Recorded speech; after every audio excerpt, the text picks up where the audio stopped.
أعوذ بالله من الشيطان اللعين الرجيم. بسم الله الرحمن الرحيم. الحمد لله رب العالمين وبه نستعين وهو المعين والصلاة والسلام على سيد الأنبياء والمرسلين سیدنا و نبینا و شفیع ذنوبنا و طبیب قلوبنا بالقاسم محمد و آلہ الطیبین الطاہرین المعصومین المظلومین المنتخبین المنتجبین. اما بعد فقد قال اللہ تبارک و تعالی فی کتابہ المجید و فرقانہ الرشید و قولہ الحق.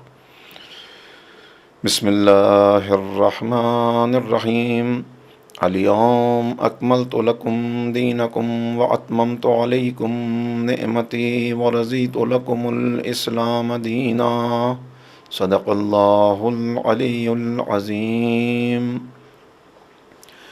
سامعین و ناظرین محترم، قرآن کریم کے سورہ مائدہ کی یہ تیسری آیہ کریمہ جس کے ضمن میں ہماری گفتگو اس مرحلے تک پہنچی تھی کہ میں نے آپ کی خدمت میں عرض کیا کہ اسلام کا تصور عبادت اس تصور عبادت سے کہیں مختلف ہے جو ہمارے ذہنوں میں موجود ہے. اسلام ہمیں حکم دیتا ہے کہ اپنی پوری زندگی کو اطاعت پروردگار کے سائے میں لے آؤ، اور جب تم اپنے آپ کو اطاعت خدا کا پابند بنا لو گے تو پھر تمہاری زندگی کا ہر لمحہ عبادت ہو جائے گا. اسی لیے پیغمبر اکرم تعارف کراتے ہیں ان شخصیات کا کہ جن سے وابستہ رہنے کے بعد پھر تمہارے گمراہ ہونے کی کوئی گنجائش باقی نہ رہے گی. چنانچہ بار بار حدیث ثقلین کی تلاوت فرمائی، تعارف کروایا کہ اس میں سے ایک ثقل قرآن کریم ہے اور دوسرا ثقل میرے اہل بیت ہے کہ جن سے وابستہ رہنے والا، ان دونوں سے متمسک رہنے والا حوض کوثر پر مجھ سے ملاقات کرے گا. لہٰذا دلوں میں محبت پیدا ہو جائے، اس لیے کہ محبت محرک عمل ہوتی ہے. محبت انسان کو اطاعت پر پابند کرتی ہے، اور اگر اللہ کے اطاعت گزاروں کی زندگی پر اپنی زندگی گزارے تو اس کی زندگی کامیاب ہوتی چلی جائے گی. لہٰذا تعارف کرواتے ہوئے فرمایا النظر الی وجہ علی عبادہ، علی کے چہرے کی طرف دیکھنا عبادت ہے. ایک دوسرے موقع پر ارشاد فرمایا حب علی عبادہ. ایک تیسرے موقع پر ارشاد فرمایا ذکر علی عبادہ. یہاں ان احادیث کا سننے والا جو اسلام کے صحیح تصور عبادت سے واقف نہ ہو، وہ ذرا کنفیوز ہو جاتا ہے اور سوچنے لگتا ہے کہ قرآن کریم کا اعلان تو ہے وَقَضَىٰ رَبُّكَ أَلَّا تَعْبُدُوا إِلَّا إِيَّاهُ، کہ عبادت بس اللہ کی ہوگی. تیرے رب کا فیصلہ ہے کہ عبادت بس اللہ کی ہوگی. تو قرآن کہہ رہا ہے کہ بس اللہ کی عبادت ہے. پیغمبر فرما رہے ہیں کہ علی کے چہرے پہ نظر کرنا عبادت ہے، علی کا ذکر کرنا عبادت ہے، علی مرتضیٰ سے محبت کرنا عبادت ہے. تو کیا یہ دو مختلف باتیں ہیں؟ نہیں، اگر ذرا آپ توجہ فرمائیں گے تو معلوم ہوگا یہ دو مختلف باتیں نہیں ہیں، بلکہ وہ ہستیاں کہ جن کے قریب آنا انسان کو رب اکبر کے قریب کر دے، کیوں ان کا قرب عبادت نہ ہو، کیوں ان سے محبت عبادت نہ ہو، کیوں ان کا تذکرہ عبادت نہ ہو. کہ اگر تم نے وہ زمانہ پایا کہ جو امیر المومنین کا زمانہ ہے تو پھر علی کے چہرے پہ نظر کرنا. اگر وہ زمانہ تمہیں نہ ملا تو پھر علی کا تذکرہ اسی پر اکتفا کر لینا، محبت کرنا، تذکرہ کرنا.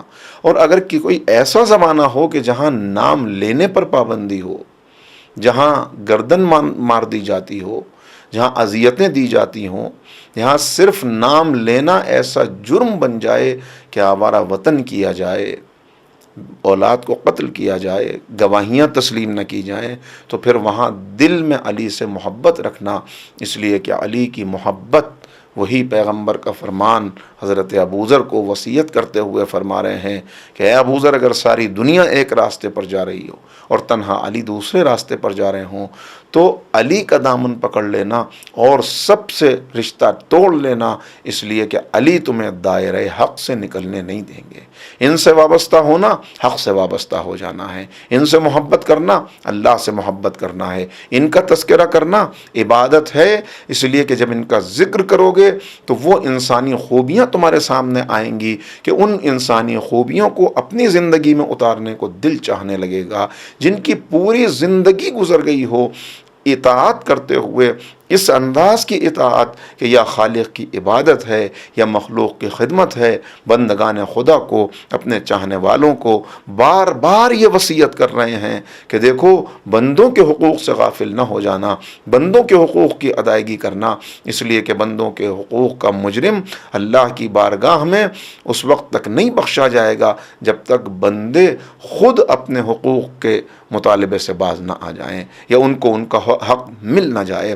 لہٰذا آپ دیکھتے چلے جائیں، بار بار آپ کو یہ نظر آئے گا کہ کس انداز سے مولا متوجہ کر رہے ہیں۔ چنانچہ خطوط جو مولا کے ہیں اس میں وہ خطوط جو آپ نے اپنے ان عہدیداروں کو لکھے ہیں کہ جنہیں ٹیکس کے کلیکشن کے لیے معین کیا گیا ہے، جو زکوٰۃ کی رقوم وصول کرنے کے لیے مختلف علاقوں میں امام کی طرف سے جاتے ہیں، ان کو جو وصیتیں امام نے کی ہیں ذرا ان کے اوپر نظر رکھیں، کیسے حقوق انسانی کا علمبردار ہے ہمارا آقا و مولا، اور کس طرح لوگوں کے دلوں میں ایک دوسرے کی محبت اور احترام انسانیت کا جذبہ پیدا کرانے کے لیے یہ تمام خطوط، یہ تمام کلمات امام کے، یہ تمام امام کے خطبات کس قدر معاون ہو سکتے ہیں اگر محبت کرنے والا ہو، اور ویسی محبت کہ جو محرک بنتی ہے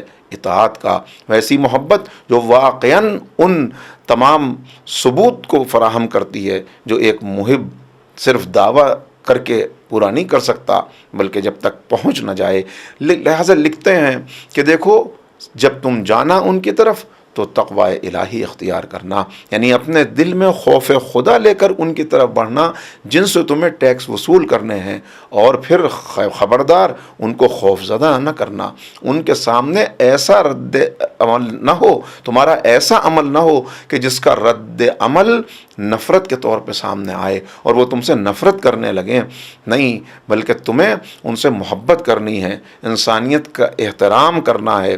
لہٰذا جب وہ دینے لگیں تو حق سے زیادہ وصول نہ کرنا، پانی کے کنارے اگر وہ بستیاں آباد ہوں تو تم بھی پانی کے کنارے جا کر اترنا، مگر خبردار لوگوں کے گھروں کے اندر قیام نہ کرنا۔ دیکھیے آج ہمیں جو یونیورسل ڈکلریشن ہے ہیومن رائٹس کا، وہ آج ہمیں یہ باتیں بتا رہا ہے کہ انسان کا ایک رائٹ ٹو پرائیویسی بھی ہے کہ اس کو یہ حق ملنا چاہیے، مگر مولا اس وقت فرما رہے ہیں کہ تم ہوں گے حکومت کے نمائندے، تمہارے ہاتھ میں ہوگا اختیار اور طاقت، مگر اس طاقت کا غلط استعمال نہ کرنا۔ تم جاؤ تو ایسی جگہوں پر رہنا کہ جو عام جگہیں ہیں ان کے گھروں کے اندر قیام نہ کرنا۔ پھر جب ان تک جاؤ ٹیکس وصول کرنے کے لیے تو ایسے نہ جانا جیسے کوئی حملہ آور جاتا ہے کسی ملک کو فتح کرنے کے لیے، بلکہ بہت ہی نرمی کے ساتھ ان کے پاس پہنچ کے پہلے سلام کرنا۔ یہ سلام کرنا یہ خود انسان کے دل میں دوسرے کی طرف سے یہ اطمینان پیدا کر دیتا ہے کہ جو ہمیں سلامتی کی دعا دے رہا ہے وہ ہم پہ ظلم نہیں کر سکتا، وہ زیادتی نہیں کر سکتا۔ سلام کرنا اور پھر کہنا کہ ہمیں ولی خدا نے تمہارے پاس بھیجا ہے تاکہ خدا کا جو حق تمہارے پاس ہے ہم وہ تم سے وصول کر سکیں۔ کیا ہے خدا کا حق؟ وہ ان سے معلوم کرنا۔ وہ اگر یہ کہیں کہ ہم پر کوئی حق نہیں نکلتا تو پھر ان کی بات پر اعتبار کر لینا اور دوبارہ ان کے پاس نہ جانا، اور اگر وہ کہیں کہ ہاں حق نکلتا ہے تو پھر ڈرائے بغیر جو حق وہ بتائیں اور جو دیں وہ لے لینا۔ اور کتنی باریکیاں ہیں جس کی طرف مولا متوجہ کر رہے ہیں کہ اگر تم ان کے مویشیوں کے پاس جاؤ تو اونٹ اور بھیڑ چونکہ انہی کے اوپر ان کا انحصار ہے، لہٰذا کسی اونٹ یا بھیڑ کو زبردستی اپنے قبضے میں نہ لینا اور اس انداز سے نہ جانا کہ جانور خوفزدہ ہو جائیں۔ یہ وصیتیں کرنے والی شخصیت ایک ایک لمحہ جہاں بتایا جا رہا ہے، احترام انسانیت کیا ہے، لوگوں کے حقوق کا کیسے لحاظ رکھنا ہے، تمہیں جانا ہے تو چونکہ تم ارحم الراحمین کا جو نمائندہ ہوتا ہے ولی خدا، تم اس کے نمائندے ہو، لہذا تمہارے اٹھنے بیٹھنے سے، تمہاری گفتگو سے، تمہارے تمام آداب یہ ظاہر کرنا چاہیے، ان سے یہ ظاہر ہونا چاہیے، ریفلیکٹ ہونا چاہیے کہ تم کس امام کے بھیجے ہوئے ہو، کس ولی خدا کی طرف سے آئے ہو۔ یہ بیان کرنے کا مقصد ہی یہ ہے کہ امام ان کو متوجہ کر رہے ہیں بار بار، اور اب حیرت ہوتی ہے کہ ایسی شخصیت کے معاشرے کے اندر دشمن کیوں پیدا ہو گئے۔ دشمن کیوں پیدا ہوئے؟ اس کا جواب تو بہت آسان ہے، اس لیے کہ وہ تمام انسان جو یہ جانتے ہیں کہ ظلم مولا کو برداشت نہیں ہے اور وہ خود اپنی زندگی میں ظالم بنے ہوئے ہیں، اگر وہ مولا کے دشمن نہ ہوں گے تو کون ہوگا؟ اس لیے کہ واضح طور پر خطبہ نمبر 221 میں واضح طور پہ مولا نے ارشاد فرما دیا، اور بات ہی یہاں سے شروع ہوتی ہے کہ مجھے یہ منظور ہے کہ مجھے سادان کے کانٹوں پر کھینچا جائے، میرے گلے میں طوق اور زنجیریں ڈال دی جائیں، مگر مجھے یہ منظور نہیں ہے کہ میں اس حالت میں اللہ اور اس کے رسول کے سامنے پیش کیا جاؤں کہ میری گردن پہ کسی کا حق موجود ہو، میری گردن پہ کسی کا حق پایا جاتا ہو۔ اور پھر آگے چل کے یہی وہ خطبہ ہے کہ جس میں مولا ارشاد فرماتے ہیں کہ ایک دن عقیل میرے پاس آئے۔ عقیل 10 سال بڑے بھائی ہیں، 10 سال بڑا بھائی باپ کے درجے میں ہوتا ہے، مگر عقیل آ کے مطالبہ کر رہے تھے، اور مولا خود بیان فرما رہے ہیں کہ میں نے عقیل کو دیکھا، فاقے کرنے کی وجہ سے ان کی آنکھوں میں حلقے پڑ گئے تھے، ان کا چہرہ مرجھایا ہوا تھا، ان کے بچوں کے چہروں پر تیرگی چھائی ہوئی تھی، جیسے کسی نے سیاہی مل دی ہو ان کے چہروں کے اوپر، جیسے کسی نے نیلا رنگ مل دیا ہو، مگر وہ اپنے حق سے زیادہ مطالبہ کر رہے تھے۔ کہا میں نے لوہے کو آگ میں گرم کیا، خود بیان فرما رہے ہیں، اور اس گرم لوہے کو جب ان کی طرف بڑھایا تو وہ چیخ پڑے۔ تب میں نے کہا کہ اے بھائی، تم اس آگ سے چیخ رہے ہو جسے ایک بندہ خدا نے روشن کیا ہے، کسی کو جلانے کے ارادے سے نہیں بلکہ عبرت کے دینے کے ارادے سے، تم اس آگ کو دیکھ کر ڈر رہے ہو اور چیخ بلند ہو گئی، اور مجھے اس آگ میں دھکیل دینا چاہتے ہو کہ جسے 7 سمندر کا پانی بھی بجھا نہیں سکتا، جو غضب الہی سے بھڑکتی ہے، جہنم کی آگ۔ پھر اسی خطبے میں آگے جا کر ارشاد فرما رہے ہیں، دیکھیے ظلم کس چیز کو کہتے ہیں اور مولا کی نظر میں کتنا، اسی لیے تو بار بار بیان کیا گیا کہ امیر المومنین کی پوری زندگی حیات طیبہ وہ صرف اور صرف عدل کی ترجمانی کرتی نظر آتی ہے۔ کیوں شہید کیے گئے؟ شدت عدل کی وجہ سے۔ چنانچہ آگے چل کے کہتے ہیں کہ اس سے بھی عجیب واقعہ کہ ایک آنے والا میرے پاس آیا۔ یہ آنے والا کون تھا؟ جب آپ تاریخ دیکھیں تو معلوم ہوگا کہ یہ اشعث ابن قیس تھا، جو شہد میں گنا ہوا حلوہ لے کے امام کی خدمت میں حاضر ہوا تھا۔ کہا کہ میں نے دیکھا تو پوچھا کہ یہ کیا ہے، یہ کیا لے کے آئے ہو؟ کہا کہ یہ شہد کا حلوہ ہے۔ میں نے کہا کہ یہ کیا ہے؟ زکوٰۃ ہے؟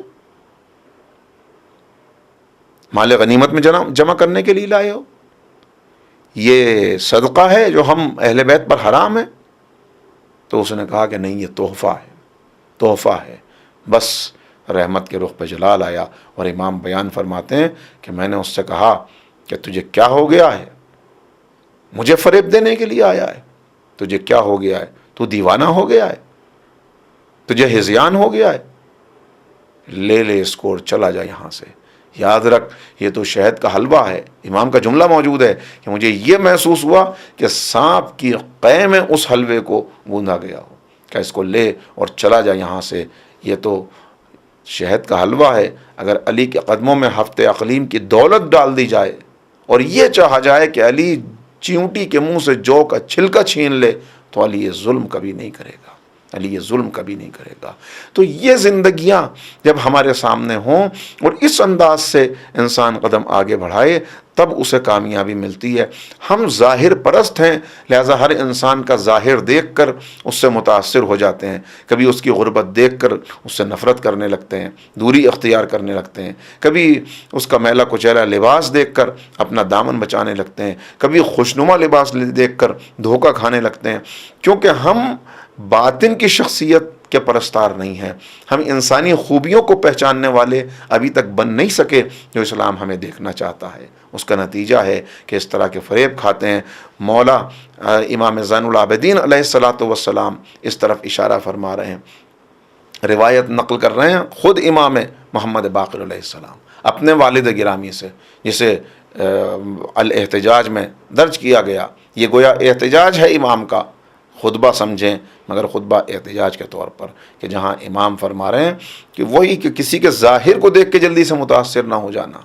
ہو سکتا ہے تم جسے بہت بڑا زاہد سمجھ رہے ہو وہ زہد نہ ہو بلکہ وہ عجز ہو، زہد نہ ہو عجز ہو، یعنی وہ اس لیے زاہد بنا ہوا ہو کہ اس کو کوئی موقع ہی ایسا نہ ملتا ہو کہ وہ گناہ کر سکے یا غلط راہ پہ چل سکے۔ تم اسے بہت پارسا سمجھ رہے ہو مگر وہ پارسا دو وجوہات کی بنا پہ بنا ہوا ہو، یا تو پارسا بنا ہو موقع نہ ملنے کی وجہ سے، یا پارسا بنا ہوا ہو اس لیے کہ وہ کمزور ہو اور لوگوں کے طعنوں سے ڈرتا ہو، معاشرے سے ڈرتا ہو، اور اپنی اس کمزوری کی بنیاد پر وہ پارسا بنا ہوا ہو کہ اگر میں یہ جرم کروں گا لوگوں کو خبر ہو جائے گی، گھر والوں کو معلوم ہو جائے گا۔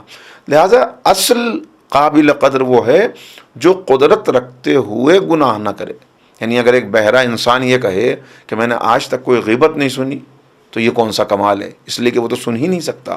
کوئی اندھا یہ کہے کہ میں نے کبھی برہنہ مناظر نہیں دیکھے، یہ کون سا کمال ہے۔ کوئی گونگا یہ کہے میں نے آج تک کسی کو گالی نہیں دی، تو یہ کون سا کمال ہے۔ کمال یہ ہے کہ اپنے اندر طاقت رکھتے ہوئے، قدرت رکھتے ہوئے پھر کسی گناہ کو انجام نہ لے۔ ایسے انسان تمہیں نظر آئیں گے، مولا فرما رہے ہیں، جو اندر سے حریص ہیں، اندر سے حریص ہیں، مگر وہ دین کو استعمال کر رہے ہیں اس کانٹے کے طور پر کہ جیسے مچھلی کو پھنسانے کے لیے کانٹا ڈالا جاتا ہے، اسی طرح وہ لوگوں کو پھنسانے کے لیے دین کو کانٹے کے طور پر استعمال کر رہے ہیں۔ یہ وہی لوگ ہیں جیسے قرآن کریم نے ارشاد فرمایا وَإِذَا قِيلَ لَهُمْ لَا تُفْسِدُوا فِي الْأَرْضِ قَالُوا إِنَّمَا نَحْنُ مُصْلِحُونَ أَلَا إِنَّهُمْ هُمُ الْمُفْسِدُونَ وَلَكِنْ لَا يَشْعُرُونَ۔ جب ان سے کہا جاتا ہے زمین پہ فساد بپا نہ کرو تو وہ کہتے ہیں فساد نہیں کر رہے ہیں، ہم تو اصلاح کر رہے ہیں۔ تو یہ چھپا ہوا ظاہر کچھ اور باطن کچھ اور۔ کہا کہ ان میں ایسے بھی تمہیں نظر آئیں گے کہ جو مال حرام سے تو اپنے آپ کو بچا لیتے ہیں، مال حرام سے تو اپنے آپ کو بچا لیتے ہیں، لیکن دوسرے موقع کے اوپر شکست کھا جاتے ہیں۔ جب شہوت ان پہ غالب آتی ہے تو وہ سارے حدود کو پامال کر بیٹھتے ہیں، سارے حدود کو پامال۔ پھر ان میں تمہیں ایسے بھی نظر آئیں گے کہ جو باوجود اس کے مال حرام سے اپنے آپ کو بچا رہے ہیں، گناہوں سے اپنے آپ کو بچا رہے ہیں، مگر کس وجہ سے؟ اس لیے کہ وہ اتنی عقل ہی نہیں رکھتے، اتنی عقل یعنی وہ جو ان کی طرف متوجہ ہی نہیں ہے۔ یا پھر ایسے عقل مندوں کو تم پاؤ گے جو خواہشات کے غلام بنے ہوئے ہیں۔ ایسے لوگوں سے وابستہ رہنے والے ناکام ہوئے، مخالفت میں آئے حقیقی ہستیوں کی، اور نتیجہ یہ ہے کہ آپ کو معاشرے میں یہ دو طرح کے افراد ہمیشہ نظر آئیں گے۔ ایک وہ جو واقعاً مقدس ہیں، جن کا تعارف پیغمبر اکرم کرا رہے ہیں، جن کا تعارف قرآن کریم کرا رہا ہے، جن کی صفات کو قرآن کریم بیان کر رہا ہے، اور دوسرے وہ جنہیں مقدس بنا کے پیش کیا گیا ہے، کبھی حکومتوں کی طرف سے، کبھی دوسرے لوگوں کی طرف سے، کبھی خود معاشرے کے کچھ ایسے مفاد پرست جمع ہو جائیں ان کی طرف سے۔ اور یہ ہر ایک کے سامنے مرحلہ آتا ہے، ہر امام کے سامنے، ہر معصوم کے سامنے مرحلہ آیا۔ چنانچہ آپ دیکھتے چلے جائیں کہ ائمہ کی زندگی بھری ہوئی ہے اس طرح کے چیلنجز سے، ہر دور میں ایسے افراد آپ کو نظر آئیں گے۔ امام موسیٰ کاظم علیہ الصلاۃ والسلام جب امام کی شہادت ہوئی، اس دنیا سے امام رخصت ہوئے، تو اب اس کے بعد ابھی چونکہ یہ بات آئی ٹیکس کلیکٹ کرنے والوں کی، تو مجھے یاد آ گئے وہ تین کردار تاریخ کے، وہ تین افراد کہ جن کی وجہ سے پورا ایک فرقہ وجود میں آ گیا، ایک باطل فرقہ۔ علی ابن حمزہ، زیاد ابن مروان اور یونس ابن عبد الرحمن، یہ 3 لوگ ہیں جنہیں 7ویں امام نے اپنی طرف سے ٹیکس کلیکٹ کرنے کہ ہماری جو زکوٰۃ ہیں، جو رقوم شرعیہ ہیں، وہ امام کی طرف سے جمع کریں اور امام تک پہنچا دیں، چونکہ امام آپ کی زندگی کا ایک بڑا حصہ قید خانے میں گزرا ہے۔ کیسا قید خانہ تھا اور کیسی تاریکی، بس مجھے دبیر کا کہ وہ شعر یاد آتا ہے کہ جو بیان کرتے ہیں کہ مولا کی پوری زندگی کس طرح سے گزری۔ اللہ اکبر، کہتے ہیں کہ مولا پہ انتہائے اسیری گزر گئی، زندان میں جوانی و پیری گزر گئی۔ ایسی انتہا اسیری کی، قید و بند کی، کہ زمانہ کم سے کم 14 سال کا زمانہ ہے جو آپ کا قید و بند میں گزرا ہے۔ لہذا امام نے اپنی طرف سے معین کیا ہوا ہے کچھ لوگوں کو کہ ٹیکس کلیکٹ کریں اور امام تک پہنچا دیں، ان میں یہ 3 افراد بھی ہیں۔ اور جس وقت امام کی شہادت ہوئی اس وقت زیاد بن مروان کے پاس 70,000 دینار سرخ ہیں، حمزہ کے پاس 30,000 ہیں، اور یہ رقم لے کے یہ امام کی طرف آ رہے تھے کہ معلوم ہوا کہ امام کی شہادت ہو گئی ہے۔ شہادت ہوئی تو اب اس رقم کو امام کے وارث تک پہنچانا ان کی ذمہ داری ہے۔ اس وارث کو جس کا تعارف امام کرا چکے ہیں، ان کو معلوم ہے کہ امام علی رضا علیہ الصلوۃ والسلام وارث ہیں، مگر اس وقت جب یہ تینوں جمع ہوتے ہیں تو ان کی آپس میں گفتگو ہے جس کو تاریخ نے نقل کیا کہ زیاد بن مروان کہتا ہے، زیاد بن مروان سے یونس بن عبد الرحمن کہتا ہے کہ ہمیں یہ رقم حقداروں تک پہنچا دینی چاہیے، اور وہاں وہ جواب دیتا ہے کہ نہیں، کیا تم دیوانے ہو گئے ہو؟ اتنی بڑی رقم ہمارے پاس موجود ہے، اس سے بہتر موقع کیا ملے گا؟ اگر اس کو کسی کو بھی دینے کے بجائے ہم آپس میں تقسیم کر لیں تو ہمارے لیے بہترین موقع ہے۔ وہ جملہ جو میں بار بار کہتا ہوں کہ جو میں نے اپنے استاد سے بچپن میں سنا تھا اور وہ نقش ہو گیا ہے، کہ وہ کہتے تھے کہ کسی کو ایمانداری کی سند دینے سے پہلے یہ ضرور دیکھ لو کہ اسے بے ایمانی کرنے کا موقع ملا ہے یا نہیں ملا۔ چنانچہ آپ ملاحظہ کریں، تینوں رقم کو آپس میں تقسیم کر لینے کا فیصلہ کرتے ہیں، لیکن رقم کو کیسے آپس میں تقسیم کر سکتے ہیں جبکہ پہنچانا ہے؟ تو اب ایک بہانہ بناتے ہیں کہ ہماری سمجھ میں نہیں آ رہا، حالات ایسے ہیں، زمانہ ایسا ہے، امام تو زندان میں ہیں، پتہ نہیں ان کی شہادت ہوئی ہے یا یہ خبر یوں ہی پھیلا دی گئی ہے، اور انہوں نے تو اپنے کسی وارث کا تعارف کرایا نہیں، لہٰذا ہم ابھی توقف کریں گے، ہم کسی کو بھی امام نہیں مانیں گے، ہم توقف کریں گے۔ اور ایک نیا فرقہ اس طرح وجود میں آ جاتا ہے، واقفیہ، فرقہ واقفیہ وجود میں آ گیا۔ چنانچہ یہ ساری چیزیں اسی لیے کہا گیا کہ کسی کو یہ مت دیکھو، اگر کسی کو سند دینی ہے تو یہ نہ دیکھو کہ اس کی زندگی گزری کیسے، بلکہ اس کے آخری لمحات دیکھو۔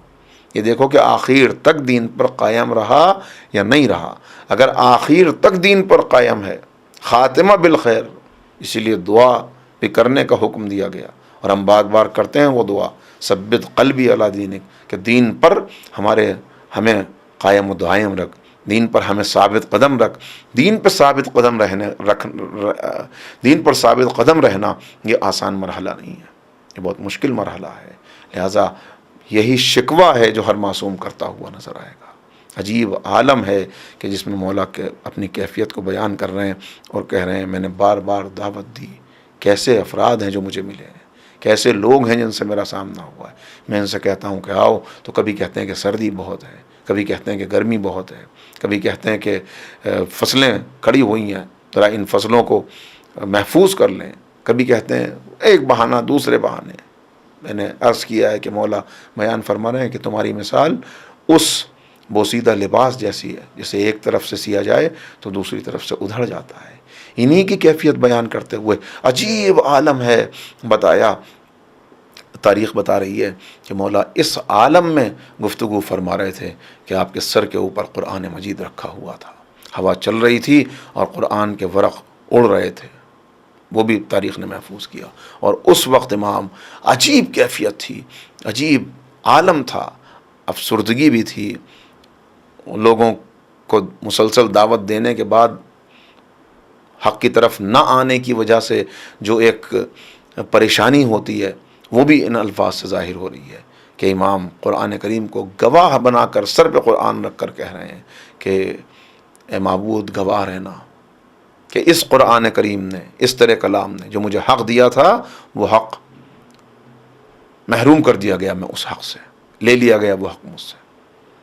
اور پھر کہتے ہیں میں تھک چکا ہوں ان لوگوں سے، یہ مجھ سے تھک چکے ہیں، میں ان لوگوں سے تھک چکا ہوں۔ اے پالنے والے، انہیں مجھ سے لے لے اور مجھے ان سے لے لے، اب انہیں کوئی ایسا حاکم دے دے، بدتر حاکم جو ان کے سروں پہ مسلط ہو، اور مجھے بہتر قوم دے دے۔ میں نے دعا کی ہے، ان سے بتا رہے ہیں جن سے مخاطب ہیں، میں نے یہ کیوں یہ مولا سے تھک گئے تھے، کیوں تھک گئے تھے؟ وجہ یہی کہ بس یہ سمجھتے تھے کہ ہم سے اتنی عبادت کا تقاضا کرو کہ ہم مسجدوں میں جا کے 5 وقت نماز پڑھ لیں، اور بھی کچھ تقاضا کرو، مستحبات کا بھی ہم سے تقاضا کر لو، وہ ہم کرنے کے لیے تیار ہیں۔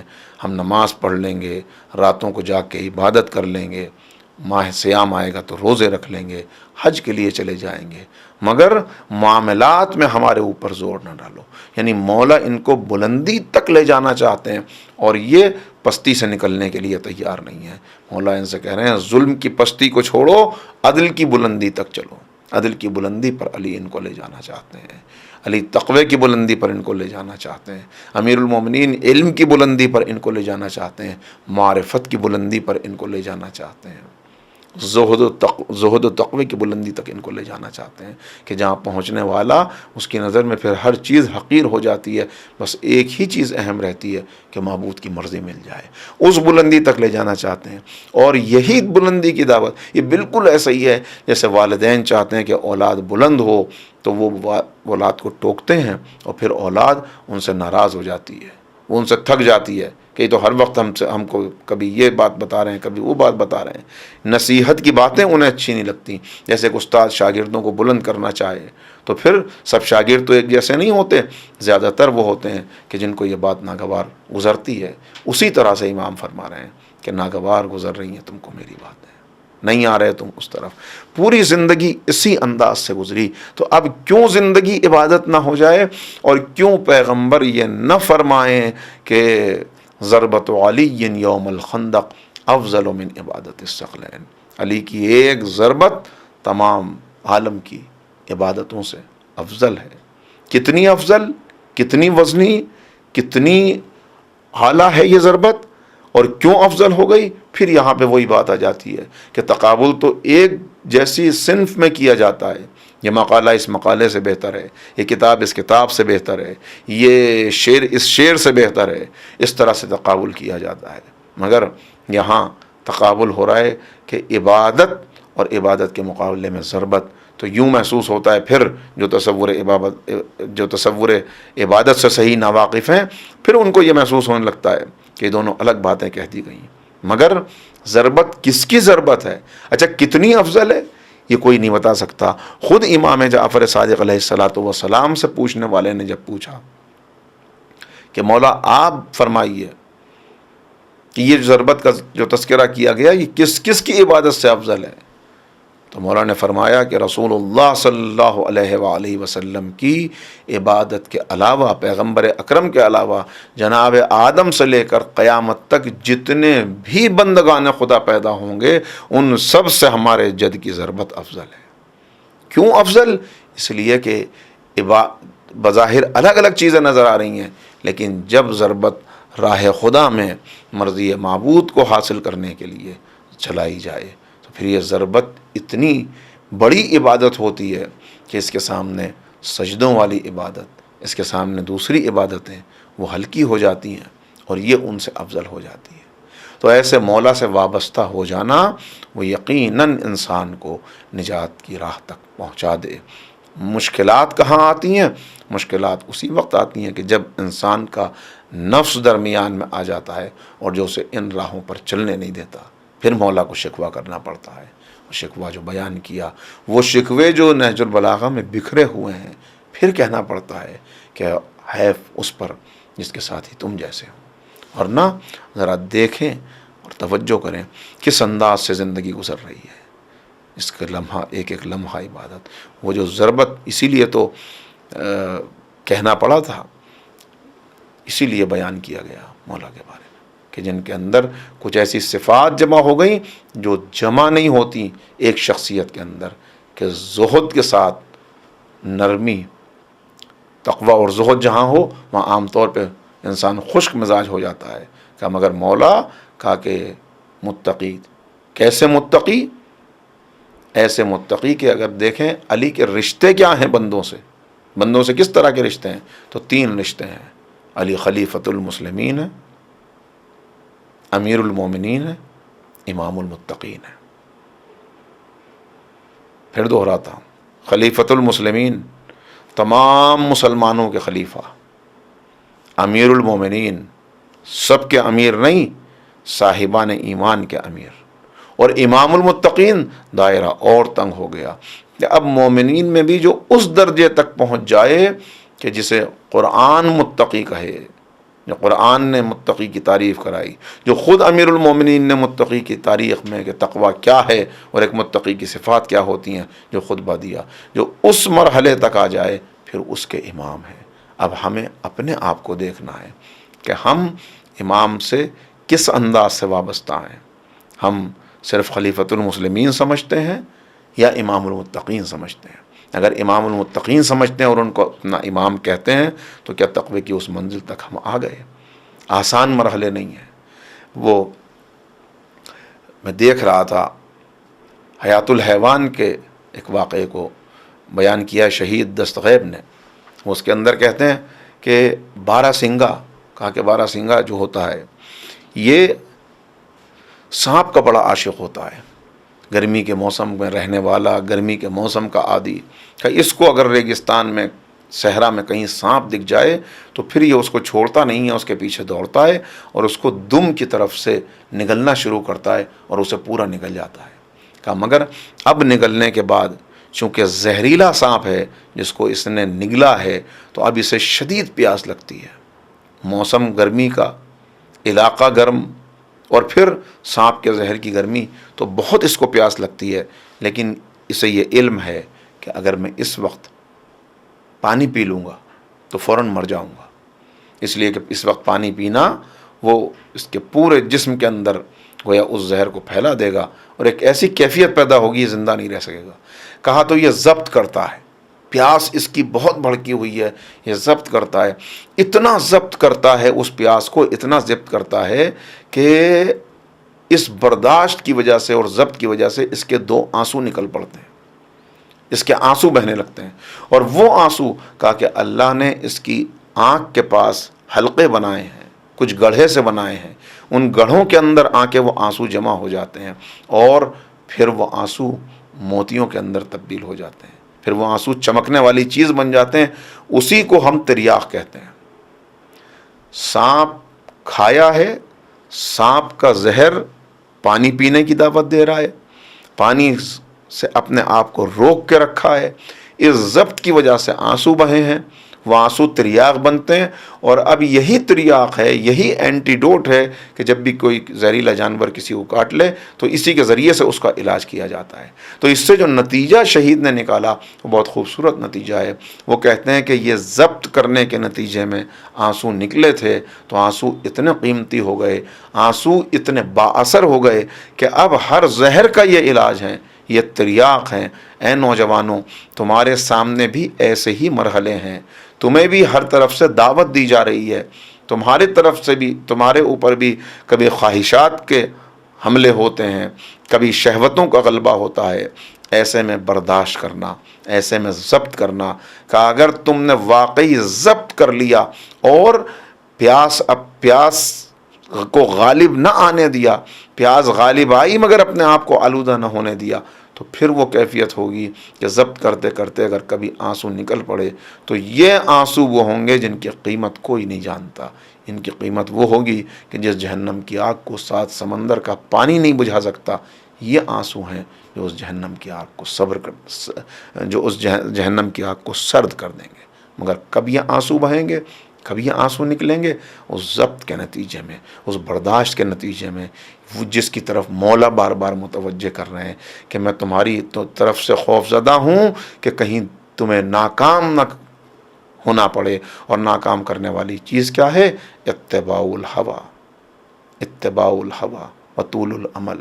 دو چیزیں، خواہشات کا وسیع ہو جانا اور اپنے نفس کی پیروی کرنا، اپنی خواہشات کا غلام بن جانا. لہٰذا ایک تو تمناؤں کے دامن کو سمیٹ لو کہ تمنائیں بہت طویل نہ ہونے پائیں، اور دوسرے اپنے اوپر ضبط کرنا سیکھ لو. کیسے ضبط کرو؟ آئینہ ہیں ہمارے سامنے، یہ سیرتیں، یہ پاکیزہ سیرتیں، ان کو دیکھتے چلے جاؤ اور اس کے مطابق اپنی زندگی کو گزارتے چلے جاؤ. مشکل ہے اس لیے کہ آزمائش ہے، لیکن اس آزمائش سے اگر ثابت قدم گزر گئے تو پھر اس کے بعد جو حاصل ہونے والا ہے مرضی الہی، کیا اس کی لذت ہے، کیا اس کا لطف ہے، اندازہ نہیں کر سکتا انسان. اگر کب ممکن ہوگا؟ ممکن اسی وقت ہوگا جب چل پڑو اس راہ پر، جب بڑھاؤ قدم اور پھر مڑ کے نہ دیکھو کہ وہ کون سی چیزیں ہیں جو آواز دے رہی ہیں. ایسے وابستہ کر لو اپنے آپ کو. سید الشہداء سے جب تقاضۂ بیعت ہوا اور امام حسین نے ہجرت کا ارادہ کیا، اس وقت جو امام کے پاس آنے والے ہیں، کچھ لوگ وہ ہیں جنہوں نے مدینے میں امام سے ملاقات کی اور امام کو روکا، کچھ وہ ہیں کہ جنہوں نے مکے میں امام سے ملاقات کی اور اس وقت امام کو بتانے کی کوشش کی، اپنی رائے دینے کی کوشش کی. ایسے میں امام کے جو جوابات ہیں تاریخ نے محفوظ کیے. میں دعوت فکر دے رہا ہوں آپ کو کہ ایک ایک لمحہ ایسا ہے امام کی مکی زندگی کا، مدنی زندگی کا، راہ کوفہ و راہ مکہ و کربلا میں جو لمحات گزرے، کس سے ملاقات ہوئی، اس نے کیا گفتگو کی، امام نے کیا جواب دیا، ان جوابات میں ہمارے لیے کیا پیغامات ہیں، امام کے جو خطبات ہیں، امام کے جو چھوٹے چھوٹے فقرے ہیں، امام کے جو ایک دو جملے کے جوابات ہیں، وہ سب بڑی اہمیت کے حامل ہیں. کبھی تھوڑا سا وقت نکالیے اور دیکھیے ان کو. تو وہاں ابن عباس آئے ہیں اور ابن عباس آ کے امام سے کہہ رہے ہیں. اور یہ بھی یاد رکھیں کہ اس روایت کو بیان کیا جا رہا ہے ائمہ کی طرف سے. ائمہ اس روایت کو سلسلہ وار بیان کر رہے ہیں کہ کیا کہا امام حسین جناب ابن عباس سے گفتگو کرتے ہوئے کہہ رہے ہیں کہ سنو، مجھ سے میرے بابا نے بیان کیا. امام محمد باقر بیان کر رہے ہیں اپنے والد سے، وہ بیان کر رہے ہیں امام حسین سے، اور امام حسین اپنے والد کا تذکرہ یہاں پہ کر کے آگے بڑھا رہے ہیں بات کو. اور کیا بیان فرماتے ہیں؟ کہا کہ مجھ سے میرے والد نے بیان کیا کہ ایک دن میں باغ میں محنت کر رہا تھا، باغ کو سینچ رہا تھا، تو میرے پاس اس وقت ایک خاتون آئی، انتہائی حسین و جمیل، اور اس نے کہا کہ وہ آئی، علی کام میں مصروف ہیں، اس نے کہا کہ میں آپ کے پاس آئی ہوں کہ آپ مجھ سے عقد کر لیں، آپ مجھ سے نکاح کر لیں. امام کہتے ہیں کہ وہ انتہائی حسین و جمیل تھی. میں نے اس سے سوال کیا کہ تو کون ہے، اپنا تعارف تو کرا. تو اس نے جواب دیا کہ میں دنیا ہوں، میں دنیا ہوں. امام نے کہا کہ جا کسی اور کو تلاش کر، جا کسی اور کو ڈھونڈ لے، تو مجھے فریب نہیں دے سکتی، مجھے فریب نہیں دے سکتی. یہ واقعہ بیان کرنے کے بعد اب جناب عبداللہ ابن عباس کو مولا جواب دے رہے ہیں، یعنی تم ہمیں سفر سے روکنے کے لیے آئے ہو، وہ سفر جس کی منزل تم سمجھتے ہو کہ ہمیں معلوم نہیں ہے. اگر تمہیں معلوم ہے، اس لیے کہ آنے کے بعد یہی کہا تھا کہ میں نے سنا ہے کہ آپ عراق میں شہید کر دیے جائیں گے، مجھے وہ خبریں ملی ہیں، لہٰذا روکنے کے لیے آئے ہیں کہ آپ یہ راستہ اختیار نہ کریں، یہ سفر ترک کر دیں. اس وقت امام یہ مثال دیتے ہیں، اس وقت امام یہ بتاتے ہیں، اور پھر واضح طور پہ اپنے موقف کو واضح کرتے ہیں کہ ہمیں معلوم ہے کہ ہم کس راہ پر جا رہے ہیں، مگر جانے کا مقصد کیا ہے؟ انما خرجت لطلب الاصلاح فی امت جدی، میں اپنے جد کی امت کی اصلاح کے لیے نکلا ہوں، جد کی امت کی اصلاح کے لیے. اب اس راستے میں جو مصیبتیں اٹھانی پڑیں، اب اس راستے میں جو قربانیاں دینی پڑیں، کہ مجھے معلوم ہے کہ اس راہ میں ہمیں شہید کیا جائے گا، مگر اللہ ہمیں شہید دیکھنا چاہتا ہے. کہا اچھا اگر آپ جا رہے ہیں تو خواتین کو اپنے ساتھ نہ لے جائیں، مخدرات عصمت و طہارت کو ساتھ نہ لے جائیں. امام نے کہا اللہ ان کو اسیر دیکھنا چاہتا ہے. یعنی اس امت کی بیداری کے لیے، اس امت کو یہ مقصد زندگی یاد دلانے کے لیے کہ تم کہاں چلے گئے، کس غفلت میں مبتلا ہو گئے، کس چیز سے فریب کھا گئے، کس چیز نے تمہیں دھوکہ دے دیا، آخر تم بڑھ کس طرف رہے ہو، جا کس طرف رہے ہو، ذرا غور تو کرو۔ اس کے لیے امام نکلے ہیں، قربانیاں، عظیم قربانیاں ہیں جو دینی ہیں، مگر بتاتے ہوئے ہر لمحے کہ ہمارا کام ہے کہ ہم لوگوں کو غفلت میں مبتلا نہ ہونے دیں، اور یہ ذمہ داری ہمیں اپنے اجداد کی طرف سے ملی ہے۔ اس ذمہ داری کو ادا کرتے ہوئے اگر جان چلی جائے، اگر مال چلا جائے، اگر اولاد قربان ہو جائے، اگر سب کچھ اس راہ میں قربان کرنا پڑے، تب بھی ہم قدم پیچھے نہیں ہٹائیں گے۔ تو یہ پورا سلسلہ ہے، یہ سلسلہ ہے عصمت و طہارت، کہ جس سے ہم وابستہ ہیں۔ سوال کرتے ہیں لوگ اور پوچھتے ہیں کہ آخر قرآن کریم کے ساتھ اہل بیت، تو کیا قرآن کافی نہ تھا؟ قرآن کافی ہو جاتا ہے ہدایت کے لیے؟ قرآن اگر کافی ہو جاتا ہے ہدایت کے لیے تو پیغمبر نے دونوں کا تعارف نہ کرایا ہوتا۔ قرآن دعوت دے گا مگر قرآن خاموش ہادی ہے، قرآن بلائے گا۔ قرآن کے تعارف کراتے ہوئے مولا نے فرمایا کہ دیکھو قرآن کیا ہے، قرآن نور ہے، قرآن ہدایت ہے، قرآن حبل المتین ہے، قرآن سے وابستہ ہونے والا واعتصموا بحبل اللہ جمیعا ولا تفرقوا، کبھی فرقہ بندی میں مبتلا نہیں ہوگا، کبھی گمراہی میں مبتلا نہیں ہوگا۔ لیکن قرآن سے وابستگی ممکن ہی نہیں ہے جب تک اہل بیت سے وابستہ نہ ہوا جائے، ممکن نہیں ہے۔ تو یہ عزم ہمیں کرنا ہوگا کہ ہمیں یہ دیکھنا ہوگا کہ ہمارا جو تمسک ہے، ہماری جو وابستگی ہے، وہ کس قسم کی وابستگی ہے۔ آئیے دعا کریں کہ اللہ رب العزت ہمیں واقعی قرآن و اہل بیت کے وابستگان میں شمار فرما لے، ہمیں واقعی وہ توفیق عنایت فرمائے کہ ہم قرآن سے وابستہ رہنے کا حق ادا کر سکیں، اہل بیت سے وابستہ رہنے کا حق ادا کر سکیں۔ قرآن کی ذرا توہین ہو جائے، سراپا احتجاج ہو جاتا ہے مسلمان، لیکن قرآن کی کیا یہ توہین نہیں ہے کہ قرآن کو سر پہ تو رکھا جائے مگر کبھی اسے کھول کے نہ دیکھا جائے کہ یہ قرآن کہہ کیا رہا ہے، اس کا پیغام کیا ہے، یہ ہمیں لے جانا کہاں چاہتا ہے۔ علی بھی ہمیں بلندی پر لے جانا چاہتے ہیں، قرآن کریم بھی ہمیں بلندی پر لے جانا چاہتا ہے۔ دونوں کا مزاج ایک ہے، دونوں کا پیغام ایک ہے، دونوں کی رہنمائی ایک جیسی ہے، دونوں سے وابستہ رہنے والا یقیناً کامیاب ہے، کامیاب ہے۔ تو عبادت کے اس تصور کو اپنے ذہن میں ہمیں واضح کرنا پڑے گا، اور یہی غلط فہمی تھی کہ جو اس وقت بہت سے لوگوں کے دلوں میں پیدا ہو گئی تھی کہ ٹھیک ہے جنت جانے کے راستے بہت سے ہیں، ضروری تو نہیں کہ سید الشہداء کے ساتھ اپنی جان دے کر جنت حاصل کی جائے، ہم دوسرے طریقوں سے، دوسرے راستوں سے جنت حاصل کر لیں گے، سجدوں کے ذریعے سے جنت لے لیں گے، عبادتوں کے ذریعے سے جنت لے لیں گے، مگر وہ نہیں جانتے تھے کہ اگر واقعاً جنت تک پہنچنا ہے تو صرف رسمی عبادت کافی نہیں ہوگی، بلکہ کس دور میں دین کا ہم سے تقاضا کیا ہے۔ یا ایھا الذین آمنوا ان تنصروا اللہ ینصرکم ویثبت اقدامکم، اے صاحبان ایمان اللہ کی مدد کرو، اللہ تمہاری مدد کرے گا اور تمہارے قدموں میں ثبات عطا کر دے گا۔ تو قرآن کریم کا تقاضا کیا ہے، قرآن کب کیا چاہتا ہے، اسلام کی نصرت کا تقاضا کیا ہے، نصرت کا مطلب کیا ہے، کب یہ نصرت ہم سے، یہ نصرت کا تقاضا عرض کر چکا ہوں اس سے پہلے بھی کہ کبھی ختم نہیں ہوتا، نصرت کا یہ تقاضا بدلتا رہتا ہے، چونکہ حالات ایک جیسے نہیں رہتے اور وقت ایک جگہ رکا نہیں رہتا، لہٰذا ہر دور میں یہ تقاضا الگ ہوتا ہے۔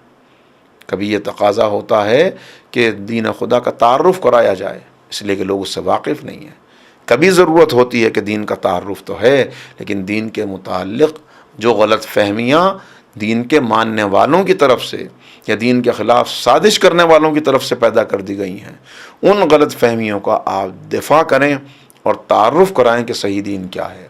آج اس کی ضرورت دنیا میں بہت زیادہ ہے کہ دین کے تعلق سے جو غلط فہمیاں ہیں ان کو دور کیا جائے، تعارف کرایا جائے اور نصرت دین کے لیے کھڑے ہو جایا جائے۔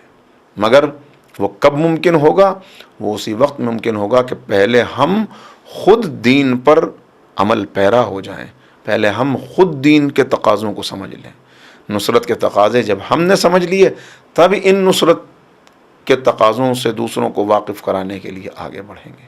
والمؤمنون والمؤمنات بعضکم اولیاء بعض یأمرون بالمعروف وینہون عن المنکر۔ مومن مرد اور مومن عورت ایک دوسرے کے دوست ہیں، رفیق ہیں، سپورٹر ہیں، یہ آگے بڑھتے ہیں۔ کس لیے آگے بڑھتے ہیں؟ کہ معاشرے کو برائیوں سے پاک کیا جا سکے۔ کہاں سے کام شروع کریں گے؟ دیکھیے ابتدا کہاں سے ہوئی ہے؟ ابتدا تاریکی سے ہوئی کہ تم کھلی ہوئی گمراہی میں تھے، پھر کہاں تک یہ دین تمہیں لے کے آیا؟ کمال کی حد تک کہ اللہ نے سند دے دی، الیوم اکملت لکم دینکم واتممت علیکم نعمتی ورضیت لکم الاسلام دینا۔ یہ احسان ہے پروردگار کا کہ اس نے سند عنایت فرما دی، تو گمراہی سے نکلے، تاریکیوں سے اٹھ کے یہاں تک پہنچے۔ اب اس احسان کا بدلہ کیا ہے؟ کہ اس سے نمک حلالی کا حق ادا کرنا۔ اس احسان کا بدلہ کیا ہے؟ کہ احسان فراموش نہ بننا، بلکہ جو نعمت ملی ہے، جس نعمت کے ملنے پر وہ راضی ہوا ہے، اس نعمت کو اپنے سینے سے لگائے رکھنا، اس نعمت کو اپنے سر پہ رکھ کر اس کی سرپرستی میں آ جانا اور اسی کے زیر سایہ اپنی زندگی کو گزارنا۔ مشکلات آئیں گی، آسان مرحلے نہیں ہوں گے، مگر انہی مشکلات سے گزر کے جب آگے پہنچیں گے، دریا میں غوطہ لگانے والا ہی موتی نکال کے لاتا ہے۔ دریا تو اپنی جگہ پر موجود ہے، آنے والا جس مقصد سے آ رہا ہے دریا میں سب موجود ہے۔ کوئی آئے گا غوطہ لگائے گا، موتی نکلے گا، کوئی آئے گا دریا سے پیاس بجھا کے آگے بڑھ جائے گا، کوئی اور آنے والا آئے گا، وہ صرف اپنا منہ ہاتھ دھو کے آگے بڑھ جائے گا۔ دریا میں سب موجود ہے، مگر دریا تک آنے والا کس مقصد کے تحت آ رہا ہے۔ اسی طرح اسلام کے خزانے میں سب کچھ موجود ہے، مگر اسلام تک آنے والا کس نیت سے اسلام کی طرف آ رہا ہے۔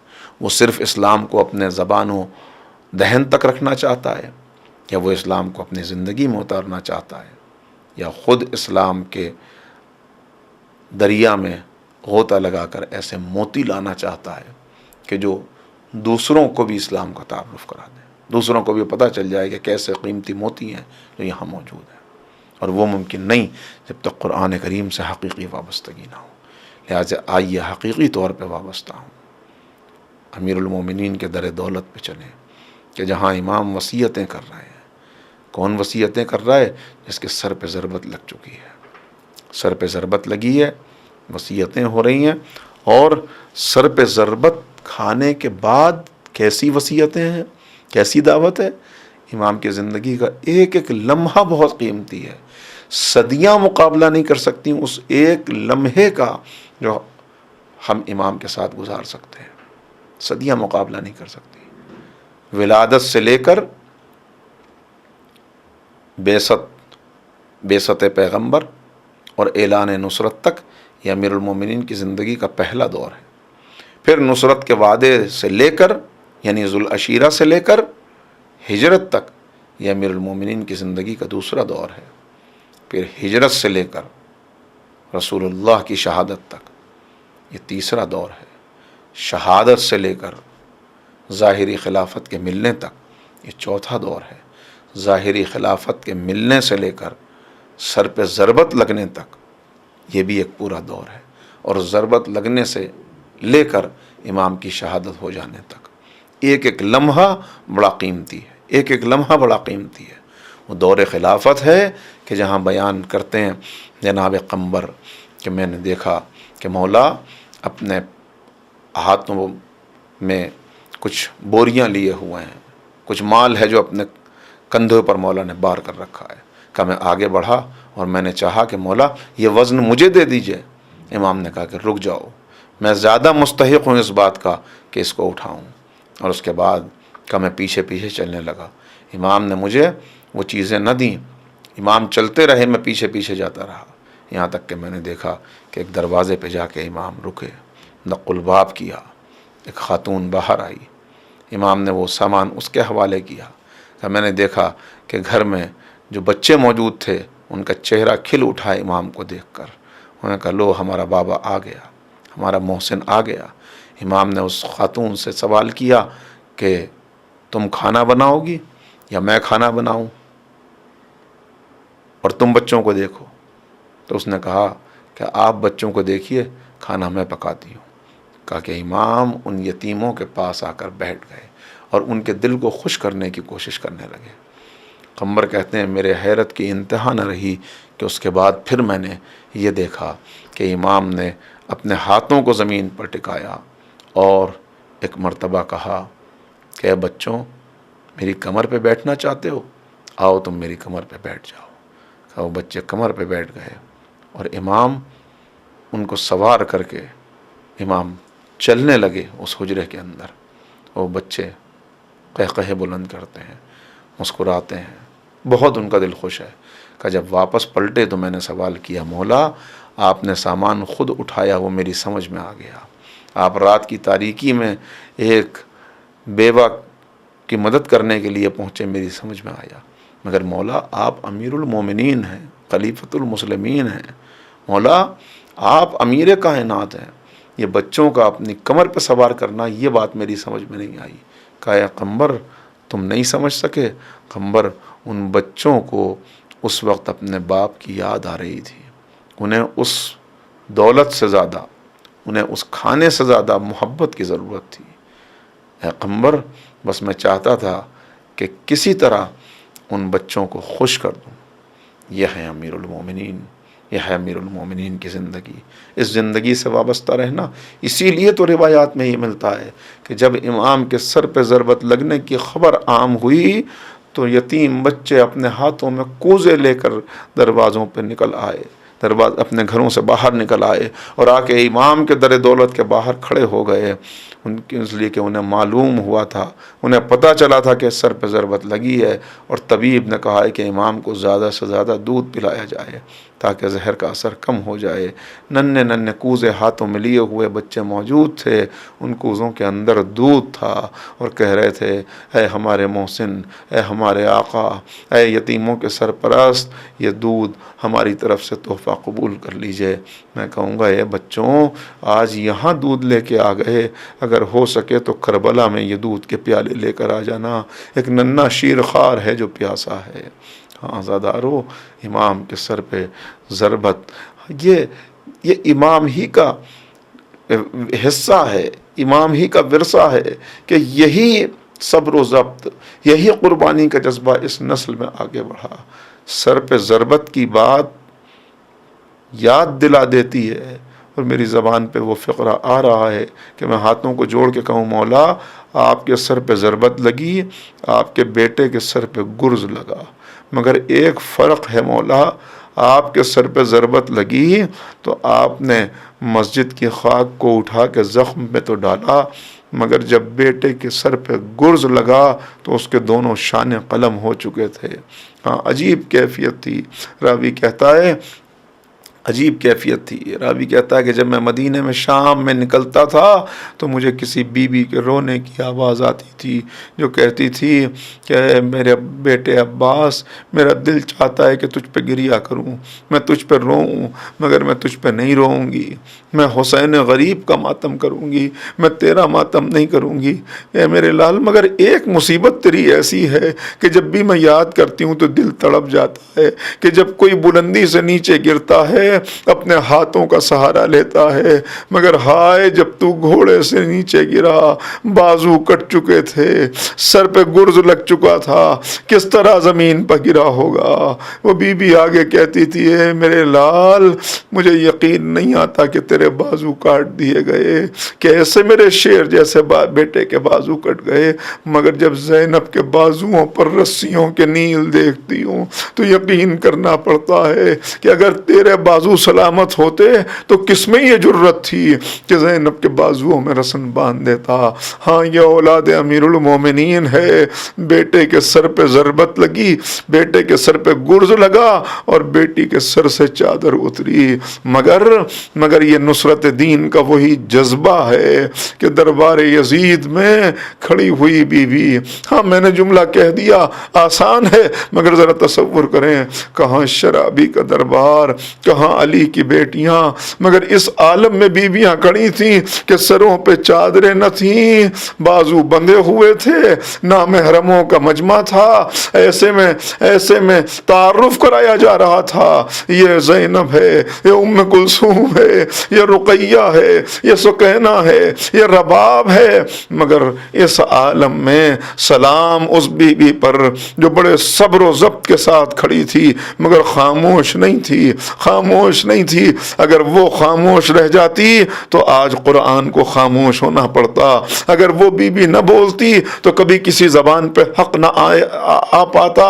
وہ بی بی جو دربار یزید میں کھڑی کہہ رہی تھی، اے یزید تو اسے حکومت سمجھتا ہے، واللہ یہ حکومت نہیں ہے، یہ مہلت ہے۔ یا یزید تو ہمیں تانے دیتا ہے کہ اللہ نے ہمارے مردوں کو شہید کر دیا، یاد رکھ ما رأیت الا جمیلا، میں نے اس اللہ سے حسن اور جمال کے علاوہ، خیر اور خوبی کے علاوہ کچھ نہیں دیکھا۔ اور جو بی بی کہہ رہی تھی تیری حکومت ختم ہو جائے گی مگر میرے نانا کا دین باقی رہے گا، میرے بھائی کی قربانی باقی رہے گی، چلیے مل کے سلام کریں۔ سلام اے بی بی، سلام اے عقیلہ ابن ہاشم، سلام اے شریکت الحسین، آپ پہ لاکھوں سلام۔ آپ نے اس دن یزید کے دربار میں کھڑے ہو کے کہا تھا کہ تیری حکومت مٹ جائے گی، میرے نانا کا دین باقی رہے گا۔ اے بی بی دیکھیے، اے صدیقہ، آپ کا کہا ہوا سچ ثابت ہوا، یزید ختم ہو گیا، اس کی حکومت مٹ گئی، اس کا محل کھنڈر بن گیا، اس کی قبر کا نشان ختم ہو گیا، مگر آپ کے جد کا دین باقی ہے، آپ کے بھائی کی قربانی باقی ہے۔ سيعلم الذين ظلموا أي منقلب ينقلبون